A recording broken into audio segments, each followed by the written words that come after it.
Why? I'm not mad like you. Well, welcome back, everyone. It's the next episode of our podcast, The Science of the Times. And how are you, Syma? Yeah, feeling good.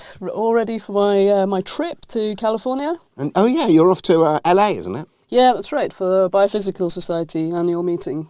And is that something you go to every year? Yeah, so it's going to be my 19th time. 19 years I've been going. You're not that old.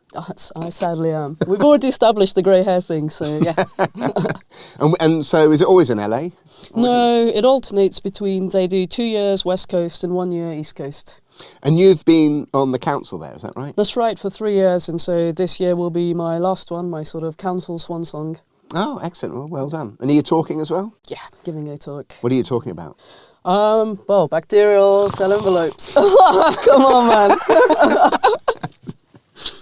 How about you? What have you been up to? I've been teaching. What? Yeah, I have. I've been teaching our third year biology undergraduates, and we've been doing advanced ecology and evolution. And one of the lectures I gave them, I decided not to do PowerPoint, and I was just writing on the board. Gosh, that's brave, but I think it works really well. I really enjoyed it. It was good fun. I think they did, but some of them are probably still asleep. Well, I'm glad you rediscovered the art of teaching, Tim. Well, and so what we're going to do, whilst you're off swanning around the world to exotic locations, I'm going to chat to a group of scientists, a couple of them, who are based in Canberra, in Australian National University, and they're fish experts. Okay. And what they've been doing is they've been assessing fish for their cognitive abilities. So, oh, okay. Did you know fish varied in their cognitive abilities? I'm afraid I didn't. I didn't know there were levels of intellect amongst fish. No, it turns out there are. And so they've got a really exciting paper coming out.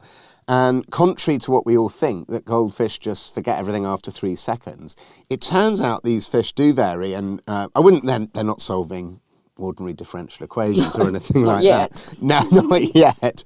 But it turns out from the paper, by the sound of it, that clever males get more matings and more offspring. So if that's heritable, we're going to end up with... Well, we're very, very clever fish, right? I know. They get harder to catch, harder to fry. Could be difficult. Anyway, these are little fish, I think. But anyway, I'll find out more. It's fascinating. And I'll report back. I look forward to it. Yeah, well, have a great trip. Thank you, Tim. See you soon. Yeah, okay. Well, thank you very much for joining us, Ivan and Michael. It's a real pleasure to have you here. And I know it's getting a bit late in Canberra, where you're based at Australian National University. But congratulations on your paper, which is coming out in Nature, Ecology and Evolution, or is just out once we release this. And it's entitled Paternity Analysis Reveals Sexual Selection on Cognitive Performance in Mosquitofish. And perhaps actually I'll let you introduce yourselves one at a time and just say a little bit about who you are and what you do. Do you want to go first, Ivan? Because you're the first author on this paper. You did all the hard work, clearly. Sure. Thanks, Tim. I'm really happy to be here. Thanks for inviting me. I'm really looking forward to chat about it a bit. My name is Ivan, last name Vinogradov. I was originally born in Russia, in Moscow, then studied a bit in the US, did my bachelor's degree there, then moved to Australia to join Michael's lab and work on behavioral ecology and cognitive project in his lab. So happy to be here. Fantastic. And I'm Michael Jennions. I grew up in South Africa and moved to Australia at the turn of the century and have been here for the last 25 years or so. And I'm the head of the lab in which Ivan did his PhD and did this work that we're looking forward to sharing with you. No, well, fantastic. Well, perhaps we can start a little bit, if you can tell us something about mosquitofish, because I'm not sure all of our listeners will be familiar with them. They're not the sorts of fish that end up on our plates with a helping of chips. So give us a little bit of background of mosquitofish. How big are they? Where do they live? Where are they found? And probably a little bit about their mating behavior, right? Given the findings of your paper. Mm-hmm.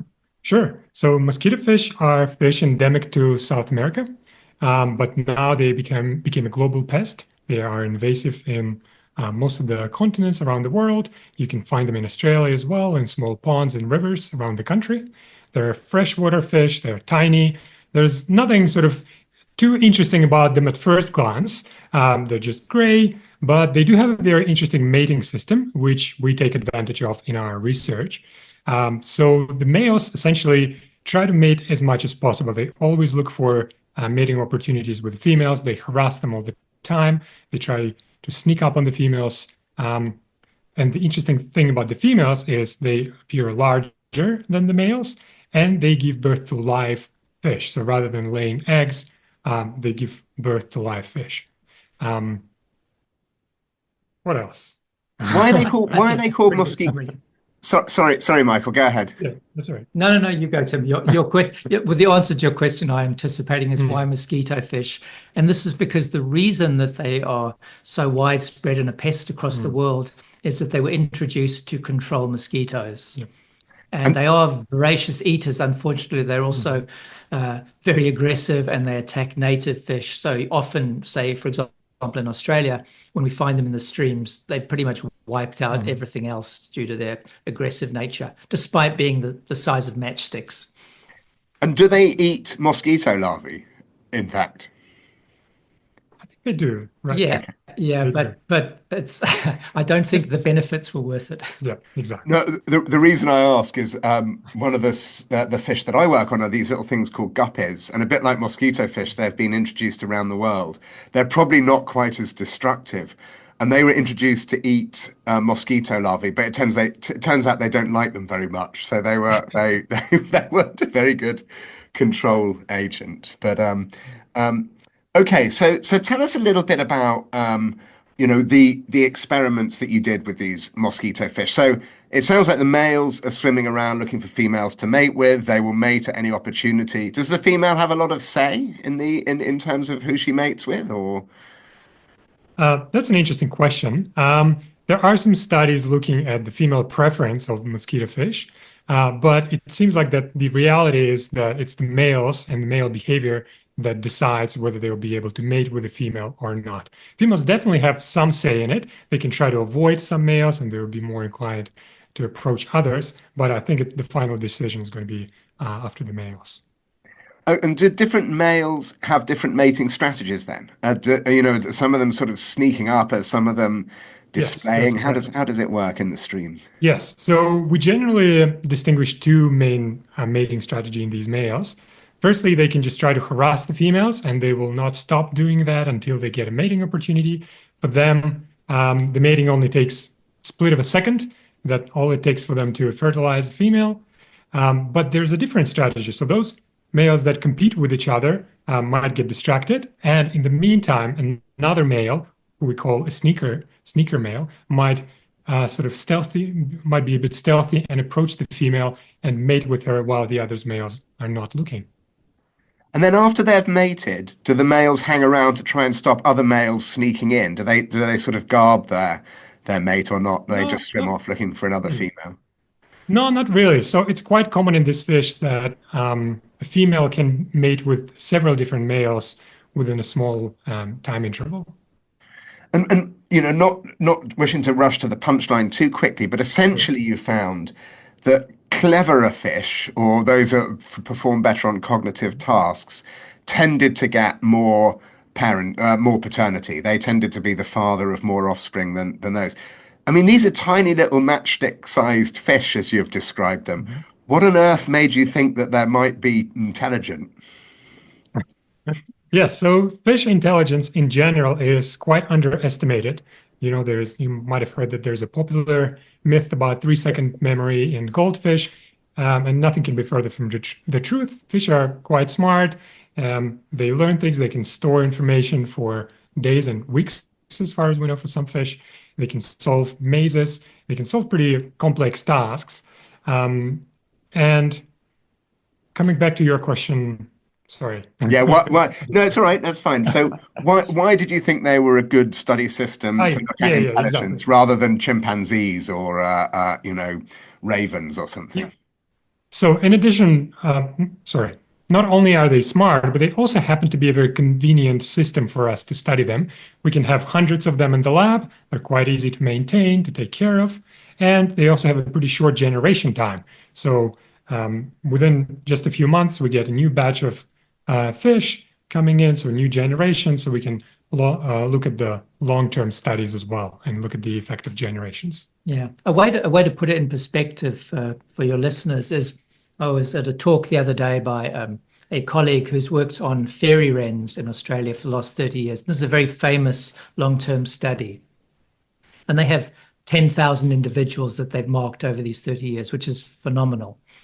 But to put it in perspective, in this study, we determined the paternity of about 2,500 of individuals. So, and that was in one study. It took a year or two, of course, but that's a sort of order of magnitude more data than you could collect with working on a bird, for example. No, I mean, it's one of the reasons we work on guppies as well. Exactly the same deal. They're a good system in many ways to study things. Sorry, Ivan, I think I interrupted you then. You were going to say something. Oh, no, that's all right. But you were right in saying that our general conclusion was that smarter individuals do get more offspring, so they have better paternity. So there is something about fish intelligence that gives them an edge in either securing mating opportunities, having more sex, producing more babies. We couldn't quite pinpoint what exactly gives them an edge in our study, but the main conclusion is it is the fact that smarter individuals do get more babies at the end. So how do you work out how smart a male fish is? I mean, they're not doing they're not doing their times tables or anything like that, are they? I think you used 5 different cognitive tests. Perhaps you can go through them. I mean, so why don't you start going through them and telling us what each one of those means? And they're called reversal, associative, spatial, impulsive, and inhibitory. But I have to say, until I read your paper, I didn't know what those mean. So I suspect most of our listeners won't. Yeah. So I'll start by saying that it is notoriously tricky to pinpoint intelligence of any animal, even a human. Even so, tiny little fish with a tiny brain. But biologists generally agree on the definition of cognitive abilities. It is an ability to acquire information from the environment, its ability to store it, to remember it, and ability to apply it to the environment to make conclusions about things that you see around you. But it's also important to say that it's not a single trait, right? It's not a single skill. Different regions of our brain are likely responsible for different cognitive abilities, what we call different cognitive domains. So we decided to use not just one test, but what's called a cognitive battery. So a battery of 5 different tests. I'll briefly go through all of them. So first test I can talk about is called inhibitory control, or more commonly known as self-control. Essentially what we do is we put a transparent wall in front of a fish, and behind that wall there is a reward. And the reward in our case is usually just a group of other fish. They're very social, so they really like to swim with their group.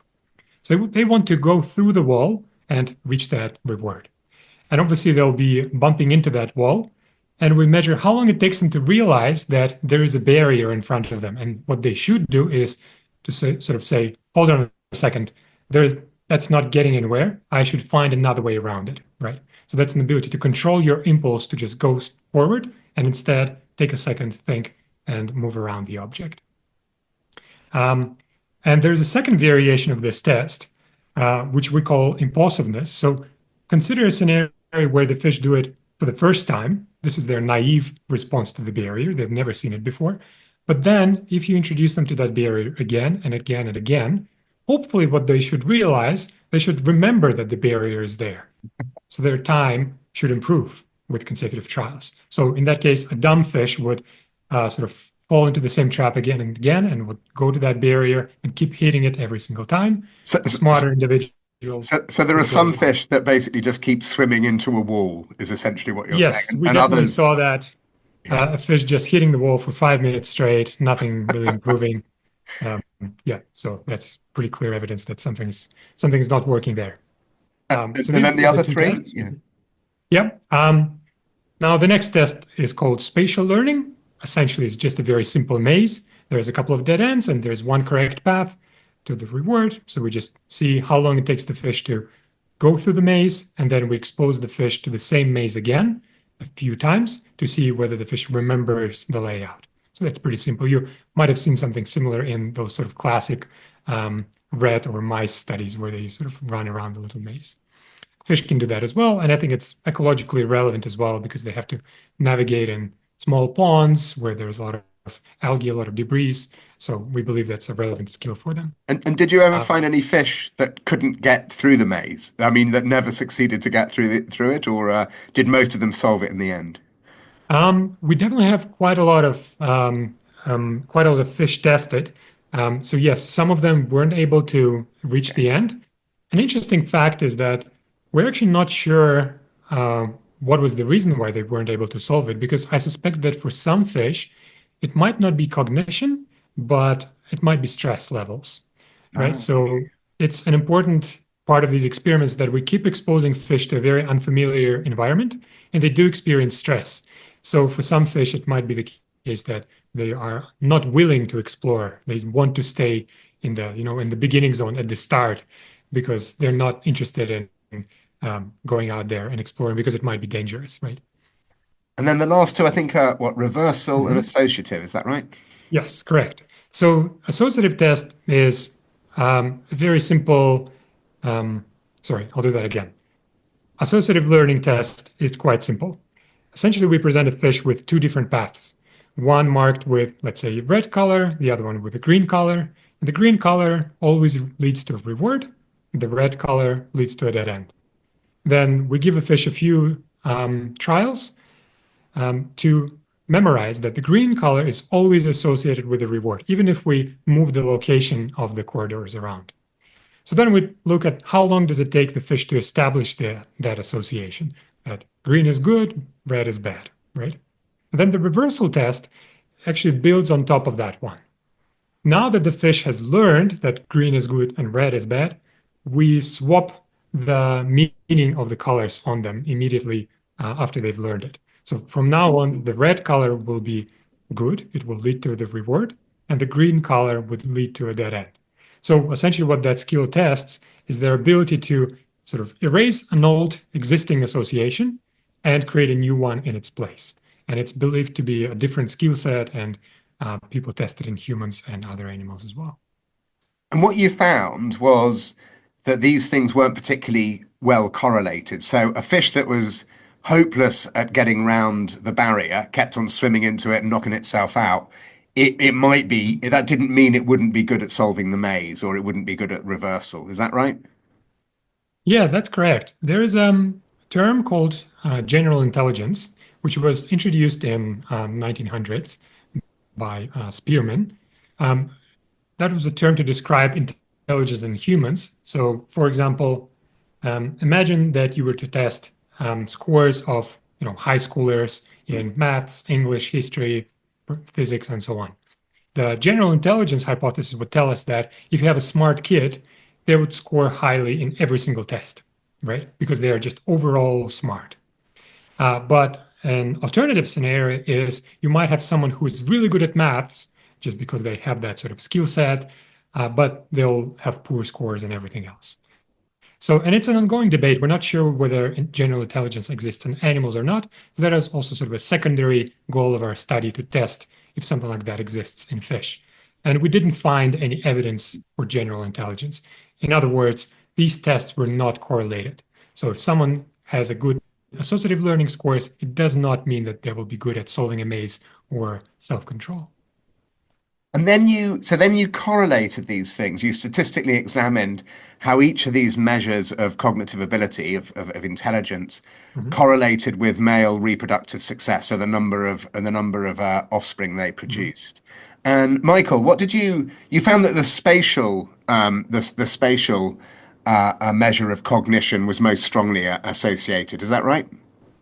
Yes. So there were three that were associated. There was the spatial ability, inhibitory control, the ability to show self-control, and then impulsiveness. And impulsiveness was a little bit unexpected in the terms of the direction of the relationship. So for the spatial, pretty straightforward. Fish that were good at solving the maze gained more offspring. Inhibitory control, same thing.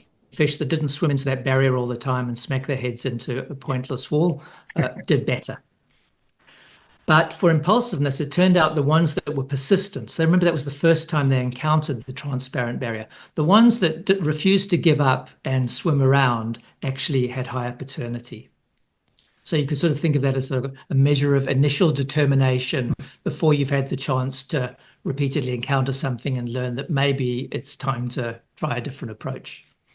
So those three parameters were correlated, related to paternity, how many offspring the fish got.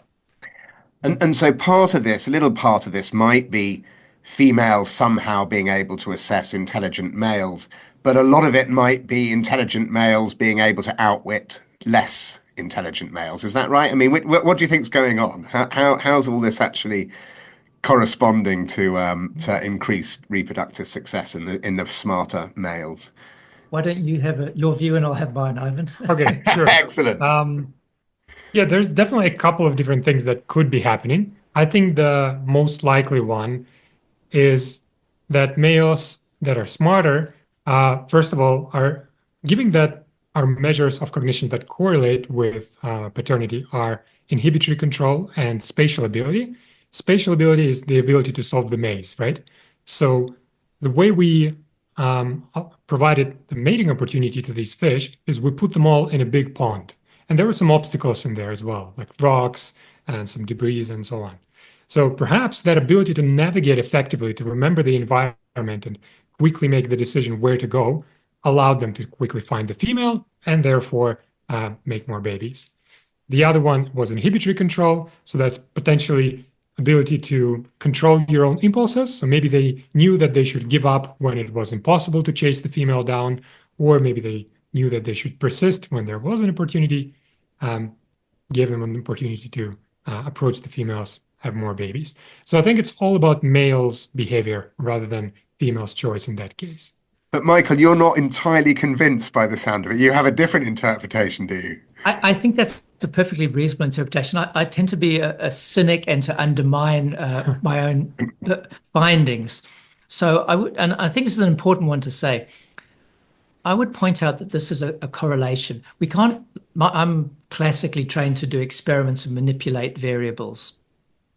So with intelligence, we're not really making smart and dumb fish. What we just find is that the fish that we categorize as smart had more babies. So you have to ask yourself what else might differ between a smart and a dumb fish. And one thing I can think of is that perhaps smart fish are in good physical condition, their brains develop nicely, as did the rest of their body. And it is possible that those other features are actually what's driving their success. They may be just stronger swimmers, they may turn faster, they may dart forward more rapidly. So that's an unexciting result, but I mention it because, as you will note, many people do selection studies in the wild, and they tend to forget that they haven't shown a causal relationship. They've simply shown a correlation, and you call it, a selection gradient, and it sounds fancier than a correlation. So that's probably a bit of overly technical, but this applies, for all your listeners. It applies to all these studies where, you give people where people are on different diets. You need to distinguish between observational studies versus studies where people are experimentally assigned food or drugs. No, that's the only way you can know if it's causal. No, very, very wise words indeed. But so why didn't you measure things like condition or degree of asymmetry or, weight or shininess on these fish? Why did you just focus on the cognitive tests? We did measure a couple of other things. First of all, we just measured general body length of these fish, and we found no correlation. So in other words, bigger fish did not have bigger fish did not have more babies. We also looked at some other behaviors of fish. There's a behavior called boldness. It's a personality trait. Essentially, what it measures is how willing the fish is to enter a novel or unfamiliar environment. How prone is it to danger, to exposing itself to potential predators and so on. We also looked at fish heterozygosity. Essentially, it's just That's a genetic measure, yeah. Isn't it? Yeah. Yeah, genetic measure, exactly. So we didn't find any correlations between these measures with paternity. That being said, it's still a very limited subset of variables that you can assess. And I expect if we were to continue looking, as Michael said, I expect that it's very likely that that the general body conditions of this fish would allow them to have better cognition and therefore also better paternity. So I guess a couple more questions to finish off. So do you know whether any of these cognitive tests that you've measured are heritable? So in other words, do the sons of spatially well-performing males are they good at spatial performance as well? I didn't say that very well, but you know what I mean. Yeah, it's an excellent question, Tim, because obviously if a trait's going to evolve, it needs to be heritable. So if you're going to explain the evolution of greater intelligence, there must be genes for intelligence. At least in the past, there must have been genetic variation. So the short answer is we don't know for these mosquito fish, but people have done studies in other animals showing heritability of let's say heritability of performance at these kind of intelligence tests that we've applied. And obviously, as you know, in humans, there's a controversial but very large literature on the heritability of intelligence. And there does seem to be some evidence for heritability of intelligence. That would be my assessment of the literature, as much as it sometimes is controversial. And there are, for example, I think in some birds, there have been some recent studies reporting heritability of the ability to perform the very kinds of assays, of tests that we've conducted by a group in Western Australia. So it's too early to say that we're going to end up with Einstein mosquitofish solving equations in relativity. That would be terrifying given their pest-like nature. They're bad enough as it is. And so what next? This is a lovely piece of work. So congratulations once again. It's obviously generated some other questions that you're interested in doing, but what are your next what are the next things that you're interested, I guess, not just in mosquito fish, but elsewhere in the lab? I mean, there are so many exciting questions around behavioral ecology and cognition. So yeah, what next? Sure. Well, you're right that there's definitely a lot of interesting ideas that could be stemming from this project. First of all, I think it would be interesting indeed to look more closely at what particular behaviors drive better reproduction and therefore better paternity. So perhaps we could link cognition with a more specific behavioral trait. In addition, we have a few people in the lab right now investigating what are sort of environmental or biological factors that could impact cognition. Because if cognition is indeed a trait that's being selected, whether by natural selection or sexual selection, it's important for survival and reproduction of these animals, and therefore it's also important for conservation. One of the other studies, for example, that I did in the lab with some colleagues was looking at the effect of increased temperature on cognition, right? And we also found some results that suggest that these fish that develop in elevated temperature and higher temperature tend to have worse cognitive abilities, right? And therefore, you can make a connection that decreased cognitive abilities, right, impaired cognitive abilities, would therefore reduce reproductive or surviving potential of these animals. Therefore, it might be important for conservation purposes. Not for this particular fish because they're invasive, but you could potentially generalize those findings. If this exists even in these tiny fish with tiny brains, if cognition is important for them, then chances are it's important for many, many other animals in fish. And do you agree with that, Michael, or is this conservation hook just the thing that we all do these days when we work in biology? How dare you, Tim? How dare you? No, well, I was gonna make a joke and say I'm not sure what we're doing next because we currently have no funding. So if there's any benefactor out there who likes the idea of supporting this work, feel free to get in touch. But more seriously, I think what I would like to do is try and actually manipulate intelligence, which is along the lines of what Ivan suggested. If we know that something such as temperature or the amount of sleep the fish get, how long the day versus night is, if we could manipulate that to create smarter and dumber fish and then look at their reproductive success, I think that would be getting us closer to knowing whether it's causal or not. So that could be an interesting future challenge. No, well, good luck and good luck in securing some more funding. I think we all know how challenging it is to write grants and raise funds and find philanthropists and what have you, but good luck. So congratulations once again on a really fantastic paper. I really enjoyed reading it, and I'm sure it will be well cited and well picked up. We'll put a link in the below in the to the paper so that people can go and find it if they're interested. But thanks for taking the time. I know it's getting a bit late in Australia, so I really appreciate it. Thank you. Thank you very much, Tim. Thanks very much.